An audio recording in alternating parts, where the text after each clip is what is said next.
We're having all kind of issues up here. Good afternoon, ladies and gentlemen. Welcome in to episode number 54. The great racer out of Mississippi, Four Corners Mississippi racer, was number 54 of David Brazil. Maybe we come up with some other 54s throughout this podcast tonight. Nonetheless, welcome in here live and direct on RaceON.com. My name is Zach Clark here on Clark After Dark, episode 54. On the other side of this podcast, he's out of Alexandria, Louisiana. My good friend Cortland Smith joins me now on the podcast.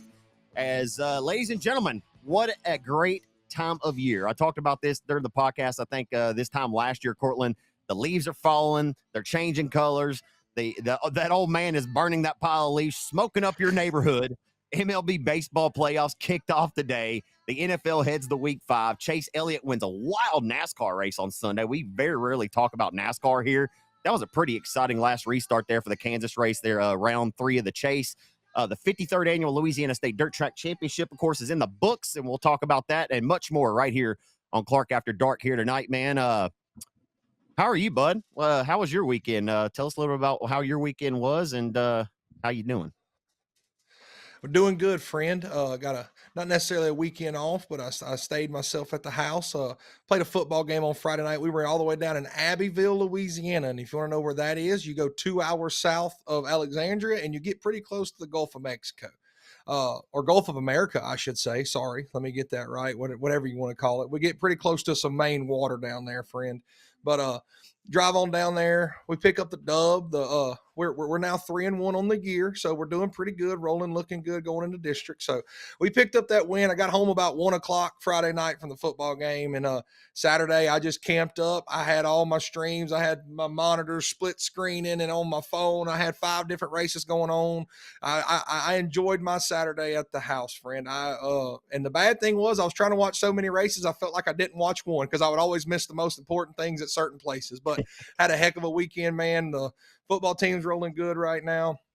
We're headed into district, getting to watch all the races. And like you said, man, dude, this time of year, it's like 60 degrees and there at night, it gets up to about 80, just that peak time of year. And it's that time of year where you love to be at a racetrack on a Friday and Saturday night for some big shows, my friend. And by golly, we are setting up for a great end of the year. It's just that, man, it really is. Like, it's almost indescribable. This time of the year has always been my favorite time of the year. I mean, I truly love it. I mean, sports are all obviously in their peak. I'm a huge sports fan. I love that, but I also love the weather of it, right? I mean, I love it. The humidity kind of goes away. Like you said, we start cooling off. I mean, it's still pretty warm right now for the month of October, but I expect it here probably in the next few weeks, start cooling off a little bit more and being a little bit more comfortable outside. And I mean, hey, I'm wearing a flannel. I mean, I don't know. This thing's pretty flimsy, but hey, and how about the old Henry's Mafia shirt, dude? I wore this for you tonight, man. Here, shout out to old Doherty Smith. I love this shirt. This is one of my favorite shirts. I don't wear it too often because it's white, so you have to wear it for special occasions. So I wore it for episode 54, Clark After Dark tonight. There we go. Special occasion enough, my friend. Hell yeah.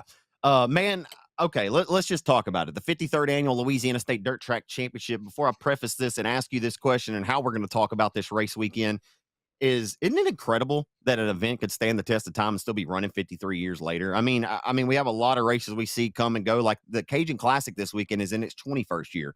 I mean, and I would love to see that event eventually get to a 53rd year. But I mean, I get it. The racetrack opened in 1973, so 53 years. But we've been able to hold this race though for that amount of time, and I think that's to be commended. I think it's badass. Like, no matter what, there has been a Louisiana State Dirt Track Championship contested at Boothill Speedway, or there's been an attempt every single year since 1973. I found that to be pretty badass myself. So what is the number one storyline in your mind, Cortland Smith? I want to ask you before getting into anything. I just want to ask you, what do you think the number one storyline was coming out of Boothill and all the racing you saw and all the different stories and all the different drivers that may have went to Victor Lane? What do you think the number one story was?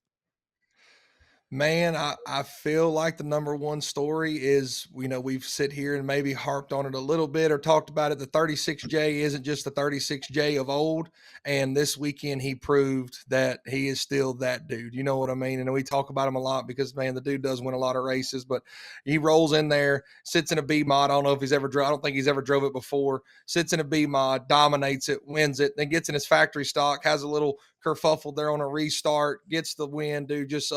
Justin Whitehead looked like Justin Whitehead of old right there. That would be my storyline, which, like we talked about, he's finding his speed again. He's getting in a rhythm here and everything seems to be clicking. But dude, the way he just went around. I mean, that's my storyline, man. The Yeah. 36J is back to being 36J.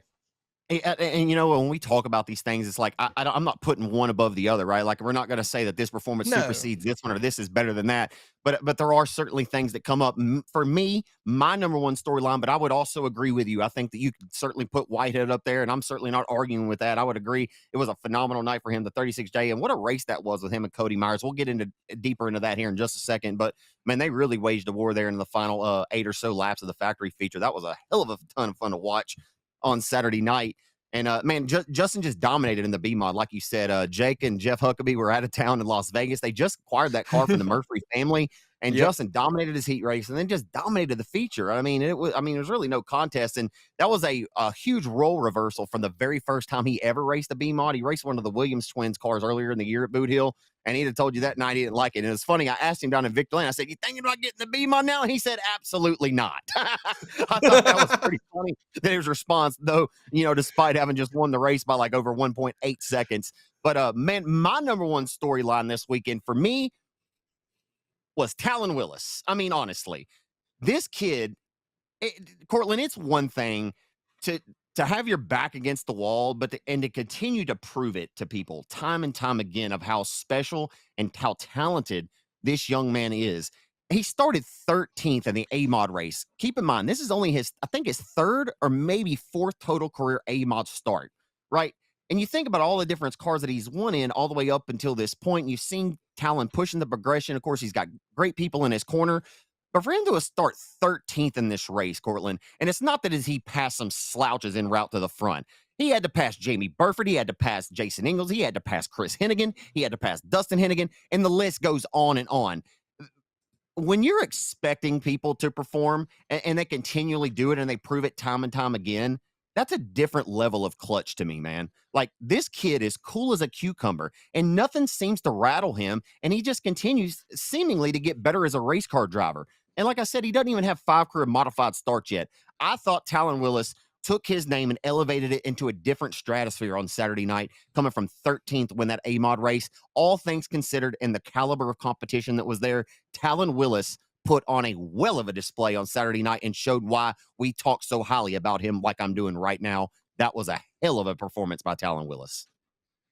Dude, my boy hopped up on the outside and said, "Hey, boys, the top's up here, friend. Like, hey, it's up here. If you want to go get it, if you want to go get the job done and you want to go get after it, you can."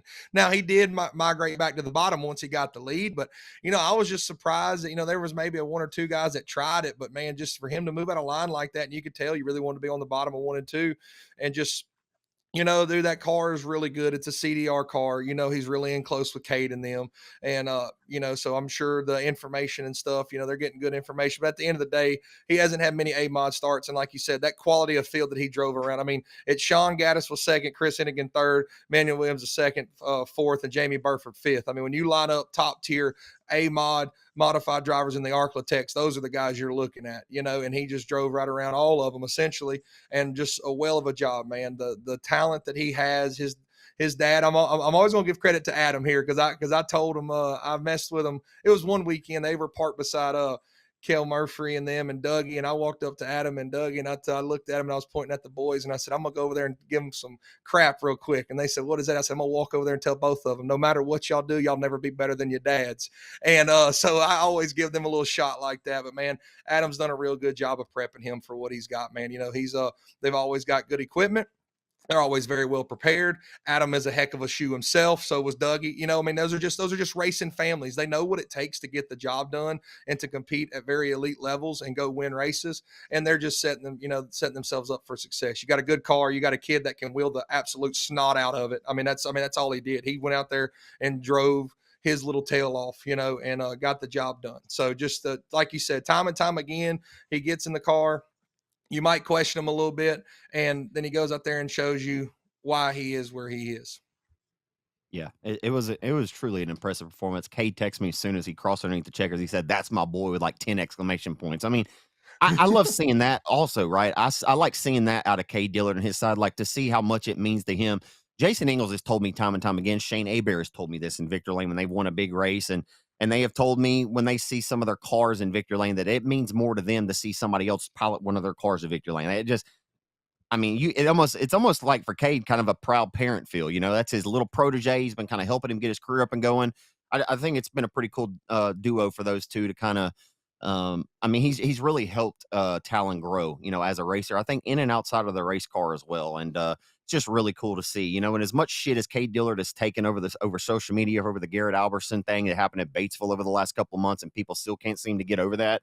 I think people may have lost sight that. I mean, he's a really, really good human being, despite of what you may disagree with a decision he made on a racetrack.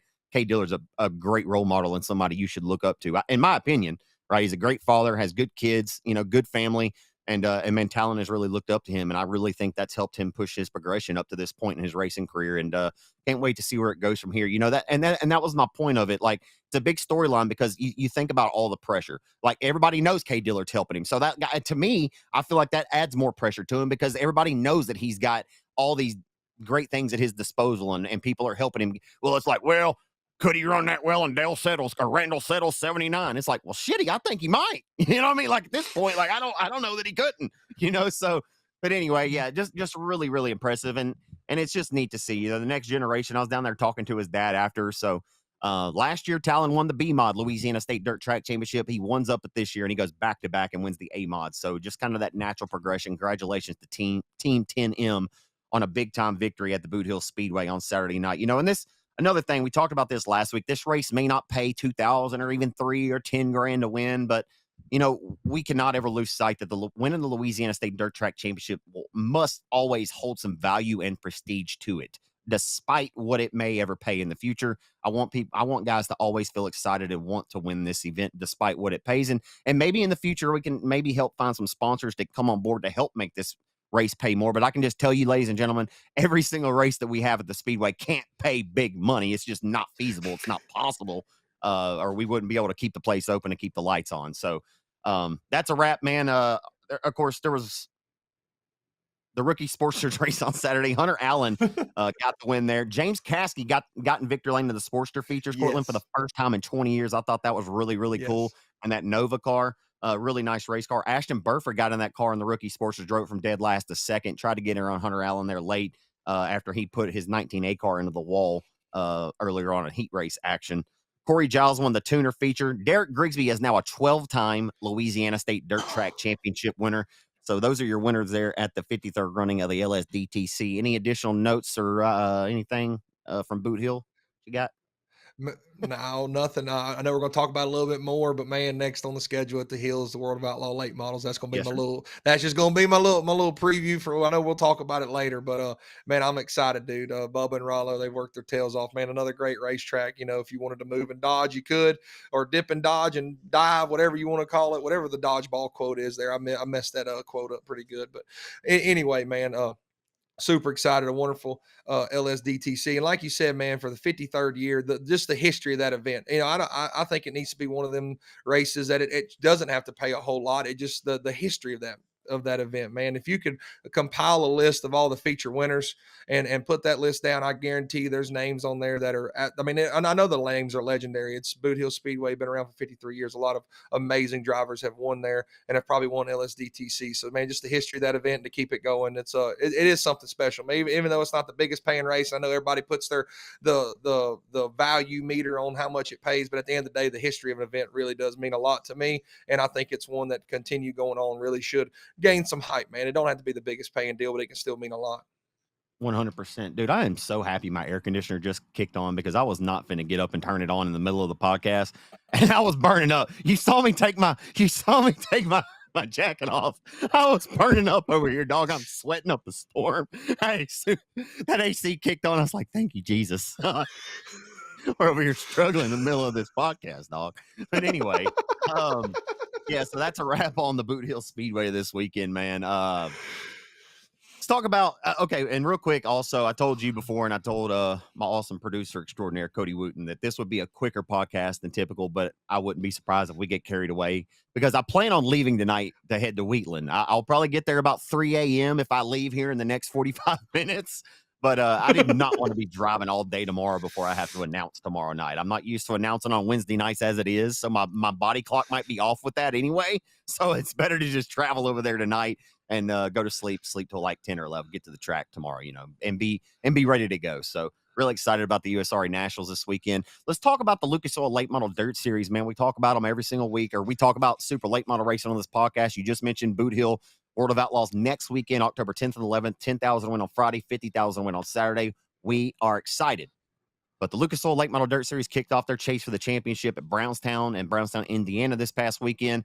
Ricky Thornton Jr. comes out on top on Saturday night, and man, Ricky has seemed to be able to find this gear late in these big races lately, right? The World 100, he found that extra gear late in the going, and the storyline for me coming out of this is Jonathan Davenport already cooked to win his 5th title. I don't think it looks too great for him. I mean, you have to have everything go right to win a championship. And unfortunately for JD, RTJ wins the race. The 49 did battle back to finish 6th in the main event on Saturday. But, man, it's just so hard to get buried in these points early on, especially when Ricky's winning races and expect to battle through this adversity and still win a championship. I mean, Ricky's just got off to such a hot start, and it's just dumb, silly things that are really hurting JD right now. He's got the speed. He's a hell of a driver. He just needs the luck to go along with the speed that he's got right now. So kind of a wild weekend at Brownstown. But, man, that racetrack, too, Brownstown just races good. I mean, it just races badass. It's such a different racetrack it's like a big ass circle.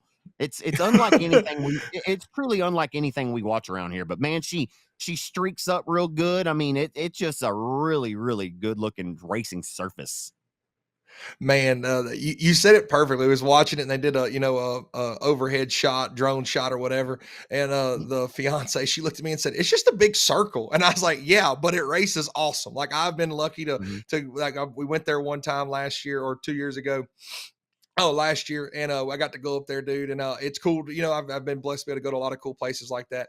And that place, dude, it's just like you said, it's almost like a big circle, and you can carry a lot of speed, but then like you got to get real technical, right? So you got to be able to hit the bottom well when the bottom's right, and you got to be able to run that outside line, but have your car good enough that you don't have to rely on a wall to keep you in the park, because you can easily take that right rear over the top and then end up in a bind. But man, the 20 RT, dude, it's just it's one of them deals. I feel like he's and not necessarily back to what he was. I don't think he ever lost speed, but he wasn't, the 20 RT of old necessarily. But dude, when that thing gets black streaky and you just got to make big circles and keep speed, I don't know what that 20 RT's got. Brian Burkhalter's on the crew. Maybe Berkey's over there. I mean, hey, I don't know. Brian Burkhalter's back, but anyway, that's my little nugget there. But Ricky Thornton, he's proved that no matter what crew, no matter what team, he's found something. He can drive the absolute snot out of a race car as well. The dude's just fast. But, man, for the 49, like you said, nothing could go right this weekend. I guarantee you if when it comes down to it and 49 doesn't win the championship, it's going to be like this weekend right here. Like this is going to be a weekend that he remembers for the rest of his life, because the 49 has also been really fast this year, and just nothing could go his way, man. But I will say this, he's 160 points out. Yeah, he's 160 points out, but don't count out the 49. That's all I got to say. You never count out JD, and we'd be saying the same thing if the 20 RT was 160 points out. You're not going to count them two out. Devin Moran rolls out a really good weekend. He had a third and a second. He led a little bit of that Saturday night race, the Jackson 100. And him and RT, that battle for the lead was absolutely awesome. That was insane. Yes. Dude, they just absolutely, I mean, it's crazy what late model racing has evolved to, because now like the 100 lappers nowadays, you feel like nobody ever I know they're saving equipment, but that's just how hard these guys are driving, and what the intensity has risen to in the last couple of years, man. 100 lappers, you just kind of ease around there. First 10 laps, you kind of check your things out, make sure you're good to go, see where you're good, see where you're bad, and then you get to ride and you pass guys when you can. Well, now it's just like, nah, boys, we're rolling and going. We got to get to the top four, and then when we get to the top four, then we'll make our smart moves. But dude, that race between Devin Moran and 20 RT, sliders back and forth, and Brownstown, big old circle. Like you were able to get a really good angle. The angles are everything there, man. And when you leave off the bottom, you just slide up just a little bit. I mean, same thing as on Friday night. Nick Hoffman wins, and coming to the checkered, he slides off the bottom of 4, and Sheppy drives right up underneath them. So like, man, that place is just really, really cool. Anyway, back to the 20 RT and 99 deal, man. Heck of a race. But I guess all the way back to my points battle. I'm about to ramble down a hole It's about this okay. whole Go ahead. I Brownstown love Speedway. it. Awesome place. Go to Yeah. Brownstown Speedway, the home of James Essex. Yeah. Okay. All I right. love That's all you hearing need to James know. sounds like he's got an extra pep in his step at Brownstown, don't he? He loves it. He I know loves he it. loves it so much. Loves it. Oh Yeah. my. I Yeah. mean, it is eyeball test. Let's just go Yeah. ear test says yes. You know what I mean? Yeah. Like he loves it. But anyway, Hey, 20 hold on. RT. I like it when he's in the middle. Hey, hold on. I'm gonna let. I don't want to get. I like it when Go he's ahead. in the middle of the call though, and he's like this place. He's like down the back straightaway 3 wide. This place will be sold out tomorrow. I don't know, he just throws it in there real quick. Like this place is gonna be sold out tomorrow because of how great the racing is right now. Like he is such a legend, man. Like that guy is so good. Go ahead. Sorry. No, we're good. Hey, if you ever want to talk about James S, we're good, homie, especially at Brownstown Speedway. But anyway, so again, 20 RT wins the Jackson 100. Him and Devin Moran had a heck of a battle for the lead there. The points leaving, 20 RT's in the lead with the points. No surprise there, really. Devin Moran's 80 back. The 49 is 160 points back. And the guy that really is in a bind and fishing for a lot of good luck is Huddy. He did not have a single run inside the top 10, just had a tumultuous weekend at Brownstown. I know that's one of his home places. I know he really wish he would have ran well. He's 270 back, and I'm not going to say nothing's impossible by no means, but it's going to be tough. You're going to need all three guys to have really some rough weekends, and that's just probably not going to happen. I know Huddy's still going to race. He's going to race as hard as he can to try to move up, but headed into the Pittsburgher, man, that's a big place. That's a big track, and if we know anything about dirt late model racing, big tracks, and keeping up speed, the 49's pretty good at it, so don't count them out quite yet, and then we end up at Eldora, and we know about Jonathan Davenport and Eldora. They've made documentaries about him because he's so good there, right? I mean, we don't need to harp on that no more. Yeah, and I think too, with Ricky having a 160 point lead over him, he has an 80 point advantage over Moran. So Devin's second in points, Davenport's third, like you mentioned, Hudson's fourth. But with him having that cushion and then Ricky just went to the World 100, I feel like obviously he's going to have some momentum and a pep in his step going back to Eldora after finally winning a big crown jewel there. I mean, in the past, you would have said if the World 100 results were differently, not saying Davenport would have won, but if anybody just other than Ricky would have won that race, we'd have still had that same conversation about can Ricky get it done at the Big E. Well, now we know that he can get done at the Big E. So really, he's sitting in the catbird, like he's sitting in the best possible scenario. And really, to all things considered, to think about 2 years ago when Hudson O'Neal stole the championship from him, that was the format. It is what it is. Hudson won that deal fair and square by all means, by how the format was that year. But if we're just looking at it, I mean, really, some people could say that. I mean, Ricky's looking to win his third consecutive Lucas title. I mean, technically it's 2, but probably should have been 3. You know what I mean? So, I mean, I just wonder, like, after he does this, and I know I've said this a while back, like, I wonder what more he wants to accomplish. I'm sure he'd love to win the dream, but, man, maybe we can get Ricky on this podcast. I know Ricky fairly. I'd love to talk to him, man. I really would like to get in. I just want to talk to him. Like, there's a lot of things I want to talk to Ricky about. There really is. It's interesting. There's a lot of these drivers I'd like to talk to, though, and, like, really get it. Like, I want to know what makes you tick. Because, man, what I find with Ricky Thornton Jr., like, on Saturday night, in my opinion, Cortland, there's not another driver out there on that tour. And get it. Davenport's great. Shepard's great. Devin's great. Hudson's great. But for me, watching Ricky Thornton Jr., there's not another driver in the country, in my opinion, that can pull down and just pull something out from within. Like, just pull it out from deep within because he just wants to win that damn bad. I have watched that dude get more out of less with a race car than probably more than anybody else in a racing career. He's just, man, I'm not trying to kiss his ass, but I mean, he really is good, man. He has truly become one of the very best in a super late model, man. And, I mean, we talk about him a lot on this pod, but 6 years ago, he wasn't even a super late model driver. I mean, a couple off here and there starts while he was trying in that J.R. Headley 33 car. But, I mean, this dude has turned his name into a powerhouse and is on the cusp of winning back-to-back Lucas titles. Who knows what's next for him? I think that if he got a NASCAR truck ride, he'd go out there and win that shit, too. If Stuart Friesen can do it, I guarantee you Ricky Thornton can do it. Just saying. I don't know. I don't know what point I'm trying to make there. I'm just saying, like, he really is so good, man. Really, really is good. I think what you're trying to say is just the raw talent that the 20 RT has is Yeah, yeah, yeah, unmatched, and I think that goes back to yeah. a lot of the. I mean, he drives every division of car there is. He'll go race a midget at the Chili Bowl. He'll go race a 410 sprint car. He'll go race a super late model. Like he's just getting as many laps as possible. And like you look at guys like Kyle Larson going and racing as much as possible keeps you on your game, and him getting in all these different cars. I'm not saying a whole lot from a sprint car transfers over, but he's gotten out of some cushion pounding races and be like, dude, you have to kind of drive that thing like a midget tonight. So it's just. Yeah. The more laps you get and little things that you can learn driving all these different cars, I think everybody wants to win that bad, so like I'm Oh not yeah, going to for sure. necessarily say, yeah, everybody wants to Yeah, win that bad. I just think yeah. I he wasn't just has saying a that. raw. Yeah, no, I know you weren't, but there's going to be somebody that listens to it and is like, Zach's saying nobody else Yeah, wants to win races, like, yeah. no, You heard I everybody say wants to to, them. trust me. Sorry, Like I just kidding. I don't. I'm sorry. That was rude. Stone Cold Steve Austin, Yeah, Zach Clark 316 just said so. that's right. Oh, we're off the Yeah. rails, boy. Goodness gracious. You said it's going to be a short one. Yeah. Anyway, anyways, Woo. uh, yeah, dude, the dude just got raw talent, and you can see it. I mean, I even think Burkhofer's been quoted in a couple interviews that he's done. Like the dude can just drive the crap out of it. They don't change a whole lot on the car. He just goes on there and just drives the absolute snot out of it. And you got to have a really good car. Like Ricky had this talent before, and then he was with the SSI team, and he filled in on a couple different rides there. And before then, like you said, and just he always had the talent, but at the end of the day, you do got to have a good car. Like that, like we're in the day and time where it's not just driver. You got to have a good car. You got to have a good team. You got to have everything around you set up perfectly. Because you're just not. And it even goes all the way down the local level. You just got to have everything around you at tip top performance, and then you got to have the dude that can go out there and just drive the absolute wheels off the unit, and that's what they got right now. And when you got something magical like that, you ride that wave all the way into the beach, or you ride that thing all the way across the ocean for as long as she'll take you, friend, because that's just what that's where you're at. You ride it until you can't ride it no more. And they is absolutely riding this wave of speed, confidence, and everything's going right. And who knows, like you said, he won at Eldora, won the World 100.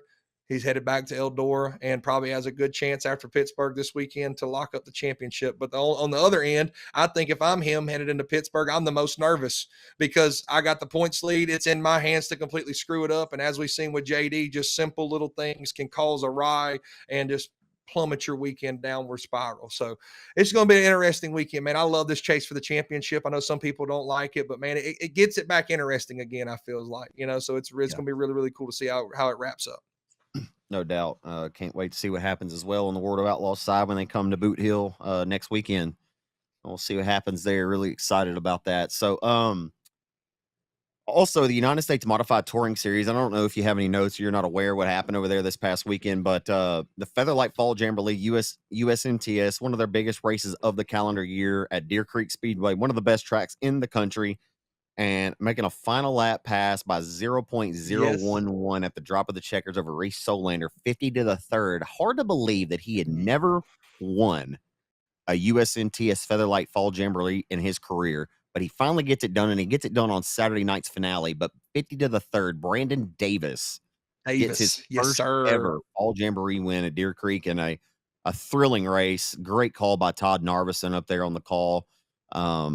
Deer Creek's just a badass racetrack. Man, the mods just performed such a great show there. And man, Brandon Davis got it done on Saturday night. Dude, when you put modifieds at Deer Creek, that's like putting factory stocks at ark-la-tex in 2010, bud. Yeah. Like that's just it is a Yeah. recipe for a show and a treat for everyone. It is that Deer Creek. I don't know if they shaped it just for modifieds. I know they probably didn't, especially the way of times have changed. The modifieds nowadays are way different than probably when they built the track back then. But dude, when you put modifieds at Deer Creek, it's awesome. They race so good around there. And I think that's kind of what makes late model guys so mad when they go to Deer Creek. Not saying that the Grayson ain't good, but just modifieds race so good around there that you get that place hyped up, and then you bring other classic cars out there. And I'm not gonna say they race, but when you watch that modified show, you're like, dude, everything's gonna race that good, and they do put on good racing. But man, modifieds in Deer Creek is just a recipe for success. And man, Brandon Davis to win it by 0.011, like you said, friend, dude, what an absolute clinic, man. I'm really happy for him, dude. It's Featherlight Fall Jamboree. It don't get no bigger than that in modified world, but like I mean, I Mm. know we got 100,000 to win races, but when we're talking about history and whatnot, like that Featherlight Fall Jamboree, that's a show, Oh and that yeah. is one of the races I got on my bucket list to one day go attend, because I know them dudes throw down up there for that Fall Jamboree off and on the racetrack. You hear me? But I'm sure it's a whale of a time. But Deer Creek Speedway Modifieds, Brandon Davis wins, and I ain't gonna slack on it, dude. Reese Solander running second, dude. What Oh a yeah. run that was, man, to bounce back. And I say bounce back, just had a really good run, dude, at one of the premier events of the modified tour. So go ahead, friend. I can see you're thinking up No, no, something no, over no. there. You got I something really want cooking. to. Would you agree if I said that Brandon Davis is the Chris Hennigan of the North, or vice versa, or Yeah, Chris Hennigan is the for Brandon people Davis that of the don't South? know. You know what Yeah, I mean? for Like for people that don't know, put that. two Yeah. standout regional race car drivers who are former USMTS feature winners. Who, when you come to town, you've got to beat Yep. 16, and when you come up north, you got to beat the 50 to the third. I mean, that's Yep. all there is to it. Like, I mean, I feel like they're pretty comparable race car drivers. They're badass race car drivers at that. Congratulations to Brandon Davis, man. It's good shit. Hey, also put some respect on Smoke's name, not Tony Stewart, the other Smoke, Joe Chisholm. Friday or Thursday night, he wins at Deer Creek. Friday night, this little son of a gun starts, I think he started 21st or 22nd, and he drives the wheels off the Skyrocket balance speed number 25 to second. Like, I'm telling you, I mean, made contact with his brother Jim too. Like, it came off the back straight away. Things got a little bit tight. Jim was trying to pinch him and keep him at bay. Dude, Joe was like, I got to go, brother. Like, I am on my way to the front. And they made a little bit of contact. And this post-race interview was actually pretty interesting down there with Trenton Berry. But nonetheless, Joe Chisholm rises to the occasion. I texted Trenton in the middle of his route up to the front. I said, this little son of a I don't remember. I may have said something. But I said, this little dude truly is a wheel. And all Trenton wrote back was yes. Like, yes. Like, we all agree, yes, he is. It's not like I was telling him anything that he hadn't heard yet or that he's not aware of. It was just kind of a, like, hey, man, we got to talk about, like, this kid is something else right now. I mean, and I mean, he's proven that time and time again. He did it at Heart of Texas earlier in the year to get his first ever USMTS win. And he's just continued to get better and better. Mod racing right now, I know that we don't talk about it a ton every single week on this pod, but man, maybe we should, because I love mod racing. And you know I do. I'm going to Lucas Oil this weekend. I mean, the modifieds will be a part of the USRA Nationals. And we had them at Boothill this past weekend. I love open wheel modifieds. I was really heartbroken that the Mod War 100 got canceled last week. But again, that is what it is. But man, I think a lot of people feel like the USMTS has kind of been down in a way, and I wouldn't necessarily say that. It's just been in a different transition, and I think we've maybe talked about that here. The days of Johnny Scott, Stormy Scott, Cade Dillard, Ryan Gustin, Jeremy Payne, Kelly Shryock, all these, and I just named these guys off the top of my head. All of these guys have moved on. They're in different parts of the career, or they're just not racing anymore. And there's new names being made. Like Jim and Joe Chisholm are phenomenal race car drivers. Ladies and gentlemen, you just got to give them a chance. Like, rather than hearing their name, the same thing you did when Ryan Gustin got his career started in a modified back in 2010. You came and you showed up and you watched him race and you told yourself, that kid is awesome. He's going to be something someday. But you had to witness it first to really grasp it and understand what you were seeing. And you know, we saw the same thing with Johnny. We saw it with Stormy. There's so many drivers that have came and gone in this tour over the years. And man, it's just, and I'm not going to say it's in a rebuilding process. There's a lot of great talent still on this tour. It's just in a different time, man. And that's all it is. It's building back up, but the talent is still certainly there. You just may not necessarily know all of their names like the ones that you could put a face and a name with so well over the last 10 or 15 years.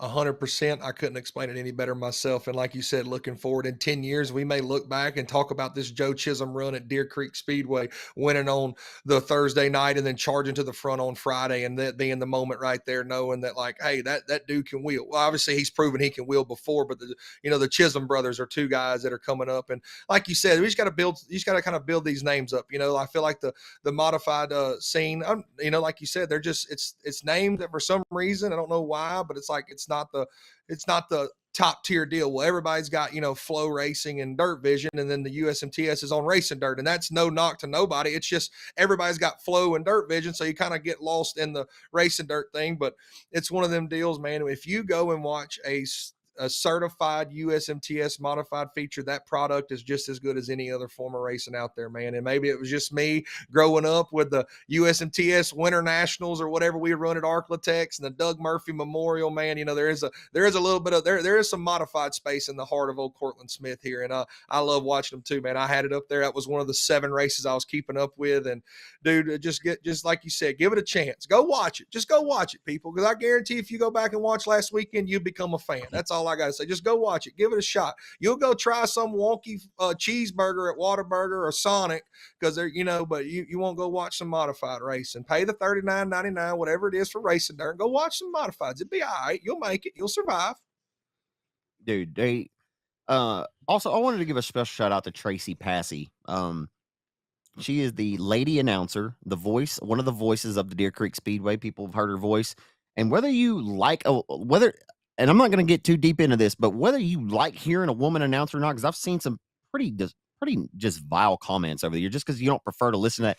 I want to tell y'all something. I've grown to be pretty good friends with Tracy. She came down to ark-la-tex Speedway one year, but this is her last race. She retired. She's moved on. She announced for 10 years.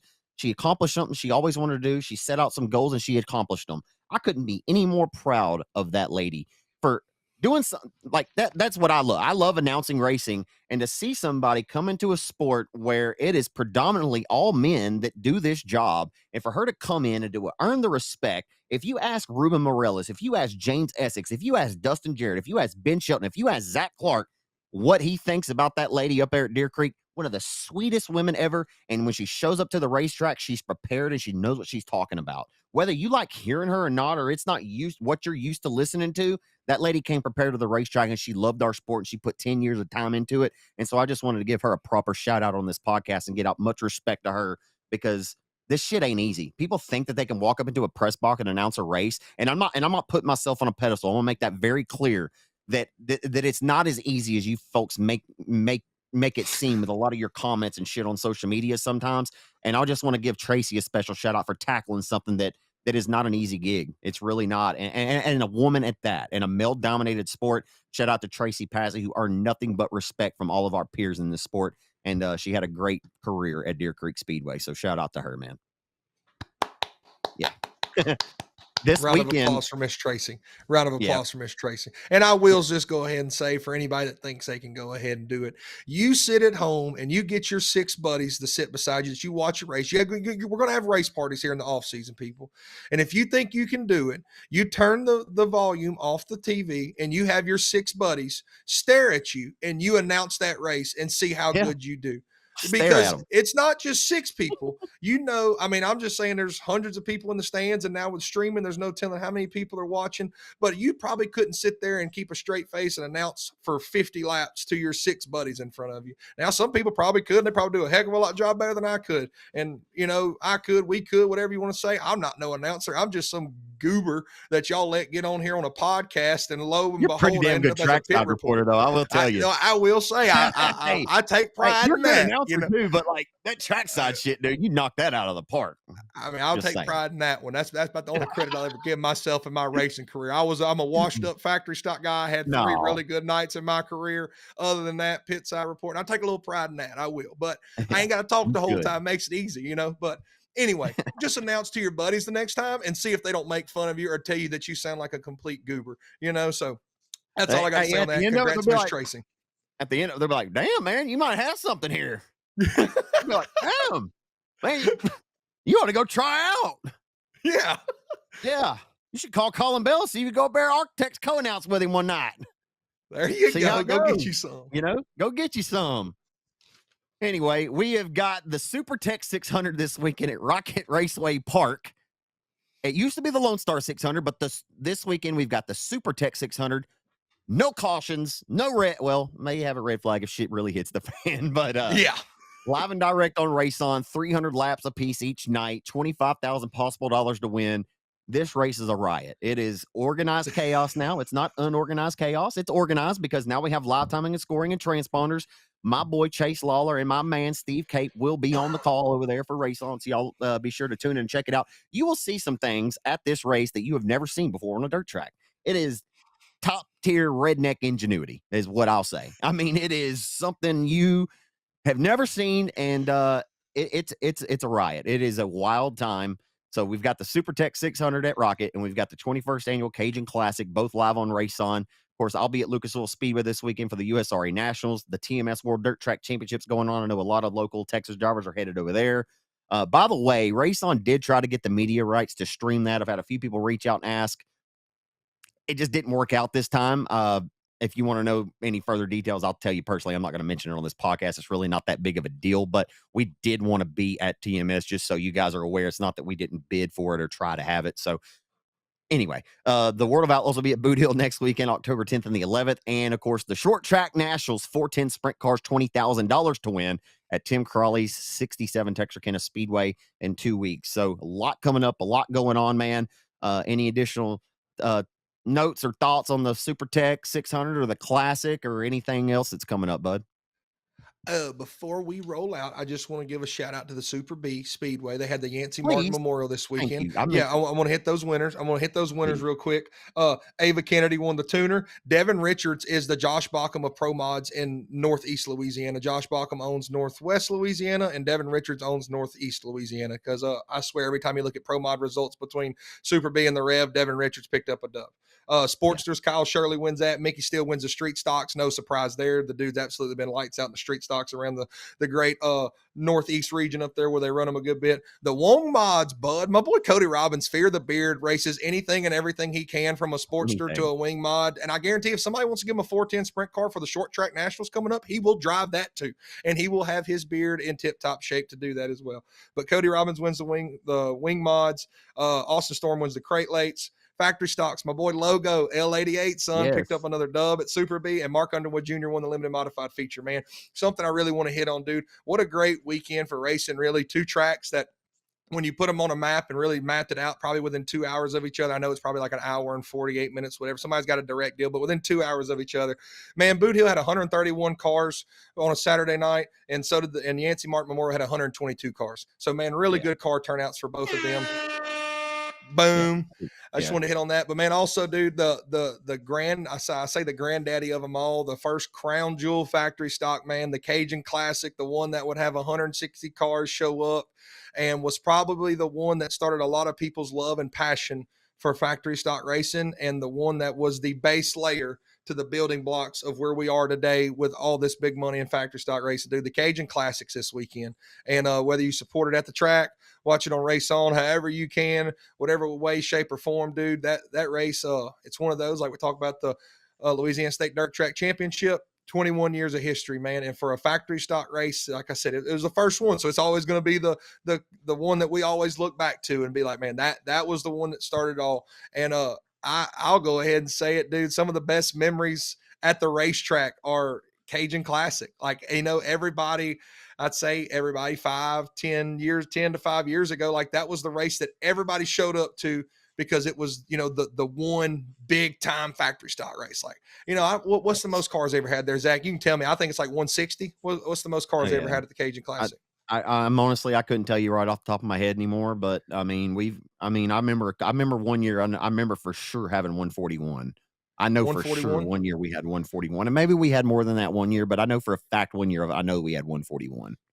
There you go, 141. I didn't want to be called a liar and somebody say, you're saying there's 160 factory stocks showing it. Well, 141 still a darn tootin' mini of factory stocks would show up to the Ark-la-Tex Speedway and run the Cajun Classic. So, man, a lot of great memories there, dude. I mean, the activities off the track, dude, everybody hang out. That was like I don't know, like, man, I swear you'll probably remember wherever Bubba Jones was parked at, or Cowboy Blanchard have a big group with them, man, and we would all, my boy Cowboy, I guarantee you didn't expect a Cowboy Blanchard name drop right there. Moonshine, baby.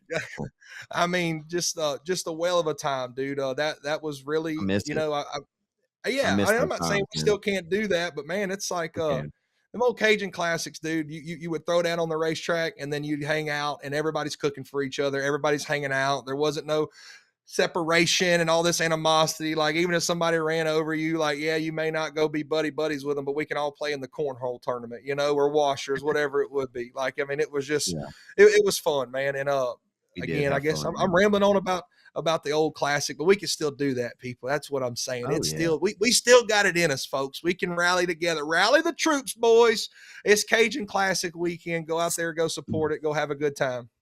Since neither one of you are actually working this race or announcing this weekend at ark-la-tex, we can give our picks unbiased. We can give our picks. I don't usually make picks on races that I announce, but let's give some picks. You and I have not talked about this. I'm not going to give you your I'm not going to give you your typical guy who you think. I'm not going to tell you Justin Whitehead. We know what he can do at ark-la-tex. He's won 8 Cajun Classics. He's won 3 King of the Hills at Boothill. Neil Kemp has never won the Cajun Classic. He's come from 22nd to 2nd before in this event. There's also some other drivers who have been right there ready to throw their hat in the ring who have never won this race. Sean Graham won this race from 18th several years ago. And 2020, I think, is the year he won it, but I don't believe he'll be racing this weekend either. I texted Sean earlier today and asked him if he still had a factory stock. And of course, he's been focused on the IMC stock car. We'll talk about that a little bit different. I plan on catching up with Sean, just kind of see where his head's at in the local racing scene right now, because obviously he hadn't been in it much. And I was kind of interested to see if he was going to run the Cajun Classic this weekend, but he told me he does not plan to. So got a little sidetracked there. But picks this weekend, I am going to go out on a limb. And I don't know if this is a big limb, but I think that it is, because he's never won a big-time factory stock crown jewel, though he just won the most recent feature at ark-la-tex. I think he rides the wave of momentum from that most recent win. He's been good there all year. I got a Ford-powered J27 with Vic Case behind the wheel to shock the world in Vivian on Saturday night. Give me Vic Case to win the Cajun Classic. Who you got? Not so fast, my friend. Come on. Not so fast. Not so fast. He finished second last year. You harped on him all the time about being Mr. Top 5 and Mr. Consistency in factory stock crown jewels. Josh Daugherty wins the Cajun Classic. And hear me out. Hear me out. I got logic. I got logic. Okay, come on. So I'm not saying these past 3 winners were really surprises, but they were guys that were really good, but probably guys that weren't in that upper echelon names. Cody Myers won the Cajun Classic in 2024, correct? Yes. 2023 was Chase Hatton, and 2022 was John Parker Jr. By all means, those dudes are certified and can win that race, but they had never necessarily broke through that glass ceiling and got it done. Fourth straight year that somebody breaks through that glass ceiling and gets it done. My boy Josh Daugherty picks up the Cajun Classic win, bud. Mail the check now, send it into Vegas. I'm telling you, I'm calling it. I don't feel as confident as you appear to be about Daugherty winning, but I will tell you that I have felt pretty good about 34 Junior all year long, and he is sneaky good at Vivian as well. Like you said, second last year. Another driver I'd like to throw into the hat. We talk about him a good bit on this podcast. Didn't really have the run at Boothill he was looking for this past weekend, though he had some speed. He was looking for his 3rd consecutive win. Josh Martin has finished 3rd in the Cajun Classic 2 years in a row, and he hasn't been in his own car. He said that on his Facebook post, but I could have told you that without seeing his post, because I know he's driven Big Bird's car the last couple of years, that 15, and he drove the Fogelman car. Actually, I think he drove the 76 last year, and then he drove the 15 maybe the year before. I'm getting it backwards, but either way, those are the 2 cars that he's driven. But he's back in 88 M Force this weekend, so we'll see what happens there. See if maybe CJ Howell can get back on track after. I'm not bringing him up to talk about what happened at Boothill on Saturday. It's not what I'm doing here. I hope CJ can kind of get back into a rhythm and maybe see what he can do up at Vivian this weekend. Not sure where he chooses the race, but I would imagine he'll be there to race for $5,000. Man, that's about all I got here tonight. Of course, there's a couple things that I would have loved to mention or talked about. I told you we were going to try to be quicker tonight. I can't help it. I love getting on here and talking racing with you, bud. And heck, I'll be getting to Wheatland, Missouri about 4:00 in the morning now. But that's better than getting there at about 3:00 after leaving at 7:30 this morning after not getting any sleep at all. I'd rather just go there tonight and sleep until 12 and then be ready to go. You know what I mean? Nothing like waking up in Wheatland, baby. Nothing like waking up in Wheatland. Nothing like waking up in Amish paradise. Can't wait, dude. I'm fired up. Hey, you got to be careful when you head up there. If you end up taking a wrong turn, you will top a hill and there will be a horse and buggy sitting dead center of the road. And that ain't no joke, friend. That is the truth. I caught him slipping last time, dude. And I really wanted to go and hang out and talk to him. After I saw Theo Vaughn's the young Amish kid episode, like it really made me I was intrigued. I'm really interested. I wanted to go and talk to him. So anyway, that's all I got. Great job tonight, man. We'll see you back here next Tuesday afternoon, and we'll recap everything that went on this week. I'm sure you'll be watching Wheatland tomorrow night. Who knows? But we'll Everybody be sure to check into a racetrack, support a racetrack this weekend, and help keep the sport alive. Everybody be blessed and be a blessing. We'll see you here next time. Later.